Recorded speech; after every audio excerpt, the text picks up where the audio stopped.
Assalamualaikum warahmatullahi wabarakatuh. Perkenalkan, kami dari Kebidanan 31 Poltekkes Kemenkes Pangkal Pinang. Perkenalkan, nama saya Selina Octaviani dengan NIM 201540130. Dan saya Sini Arieti dengan NIM 201540135. Baiklah, di sini kami akan menjelaskan tentang sistem reproduksi laki-laki dan sistem reproduksi pada wanita. Baiklah, sekian dari perkenalan kami. Selamat menyaksikan.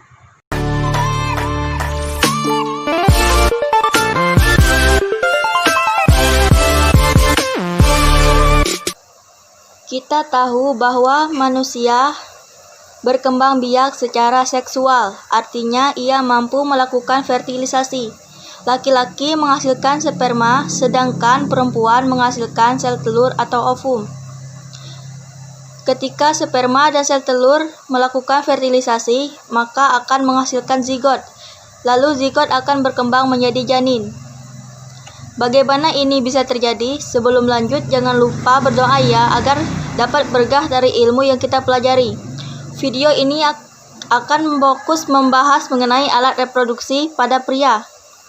Perhatikan gambar ini. Yang pertama, ada skrotum. Skrotum dikenal sebagai kantung pembungkus testis, dapat memiliki kemampuan mengerut dan mengendur, karena ada otot polos yang dinamakan dengan dertos. Skrotum juga dapat mengatur bagian testis. Lanjut ke testis. Testis, itu jumlahnya ada sepasang. Pada gambar ini terlihat satu, karena posisinya dari samping. Testis ini yang berperan sangat penting untuk menghasilkan sperma.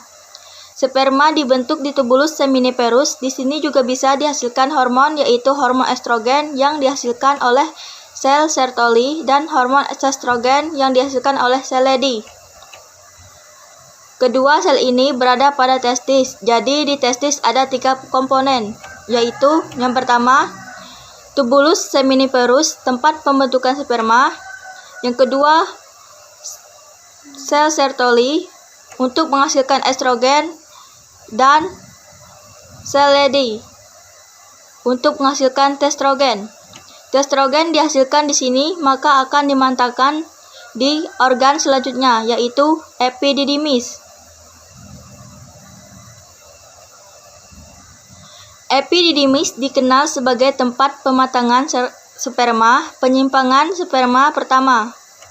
Jadi, sperma yang dihasilkan di tubulus seminiferus itu belum dewasa, maka dia akan dimatangkan di epididymis. Setelah proses sperma matang di epididymis, maka dia akan melanjutkan perjalanan yang pertama menuju saluran yang namanya vas deferens. Vas deferens ini akan mengantarkan sperma menuju ke vesika seminalis. Di vesika seminalis itu, sperma dikasih makan, dikasih nutrisi yang dihasilkan getah semen yang biasanya warna putih. Jadi, semen terbanyak itu dihasilkan di vesika seminalis. Itu tidak akan menuju ke kelenjar prostat. Kelenjar prostat. Kelenjar prostat ini tempat bertemunya saluran sperma dengan saluran urin. Saluran laki-laki itu cuma satu. Saluran sperma dan sel urin akan bertemu di kelenjar prostat. Nah, setelah itu dia akan menuju kelenjar Cooper. Kelenjar ini menghasilkan getah basah bagi sperma. Saat terakhir akan menuju ke penis untuk dikeluarkan. Di penis itu ada bagian yang namanya erektil, yang nantinya akan membuat penis mampu berelaksasi dan berkontraksi. Di penis juga ada bagian yang namanya bagian kepala, yang dinamakan gland penis.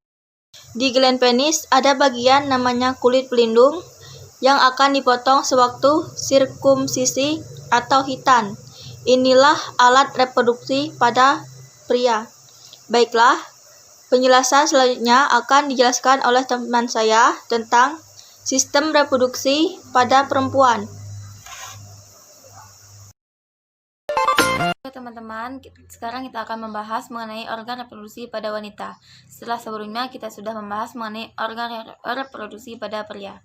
Secara peran, reproduksi pada wanita jauh lebih kompleks daripada pria. Jika organ reproduksi pada pria menghasilkan gamet dan hormon saja. Tidak demikian pada organ reproduksi pada wanita. pada wanita tidak hanya menghasilkan gamet dan hormon saja, tapi tubuhnya harus bersiap untuk merawat janin yang akan berkembang untuk jangka waktu yang sangat lama, yaitu sekitar 9 bulan. Balik lagi ke topik utama. Reproduksi pada wanita memiliki struktur yang terdiri dari dua bagian, ada eksternal dan ada internal. Ingat baik-baik ya, internal dan eksternal. Struktur reproduksi eksternal wanita ada dua, ada klitoris dan dua set labia klitoris, merupakan salah satu rangsangan seksual yang berupa sensitif, yang karena mengandung banyak ujung saraf, hanya terdapat pada wanita. Yang kedua ada labium mayor dan labium minor. Untuk diketahui, dua set labia ini mengelilingi lubang vagina. Oke, sekarang lanjut ke organ internal. Pada wanita, harap berkonsentrasi ya, karena agak sedikit panjang oleh reproduksi eksternal. Yang pertama ada ovarium. Fungsinya yaitu untuk menghasilkan ovum. Ovarium menghasilkan ovum. Proses menghasilkan ovum dari ovarium namanya ovulasi. Jadi, ada ovarium, ovum, dan ovulasi. Ovarium juga dikenal sebagai gonad betina, sama halnya dengan testis. Jumlahnya ada sepasang, ada bagian kiri dan bagian kanan. Bentuknya seperti kacang almond. Dan yang paling penting juga di ovarium ini terdapat struktur kecil mirip kantong yang disebut dengan folikel.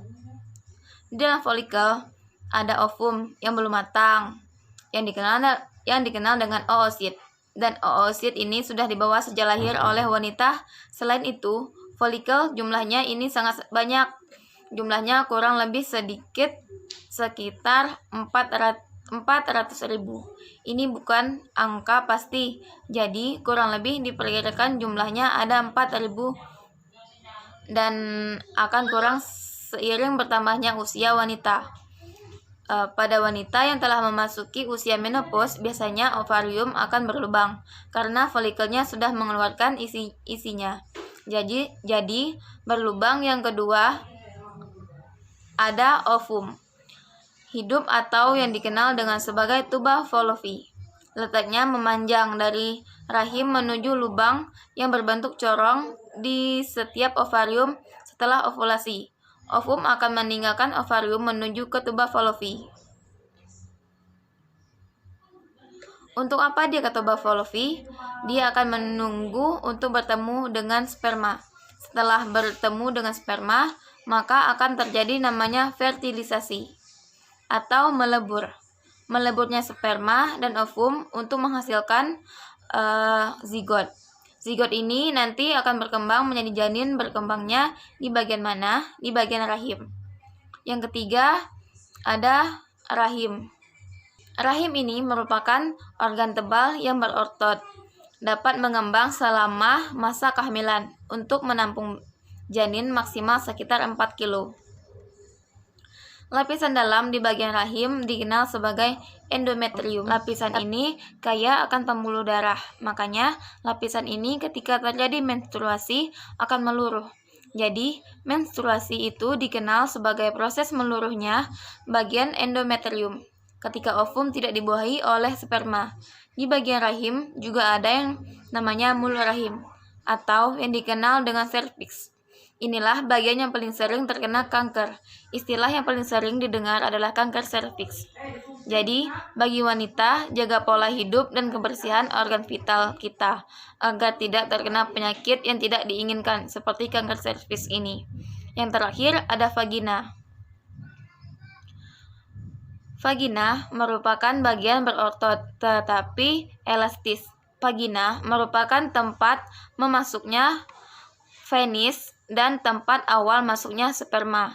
Selain itu, vagina juga berfungsi sebagai jalan lahir bagi bayi dilahirkan. Seperti yang telah disebutkan bahwa vagina dilindungi oleh dua set labia di bagian vagina. Juga terdapat selaput tipis yang dikenal sebagai selaput darah atau himan. Namanya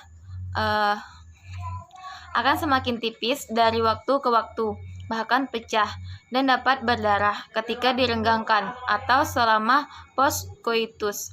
atau istilahnya hubungan seksual, dan juga biasanya akan hilang melalui aktivitas fisik seperti olahraga. Makanya bagi perempuan harap memilih olahraga yang tidak terlalu ekstrim bagi organ vital. Nah, saat gairah seksual muncul, klitoris, vagina, labia semua penuh dengan darah dan ukurannya akan membesar. Gaya seksual ini juga dapat menginduksi kelenjar vestibular yang ada di dekat vagina untuk mengeluarkan pelumas sehingga dapat memfasilitasi saat hubungan seksual itu. Bagian-bagian terutama pada organ reproduksi wanita.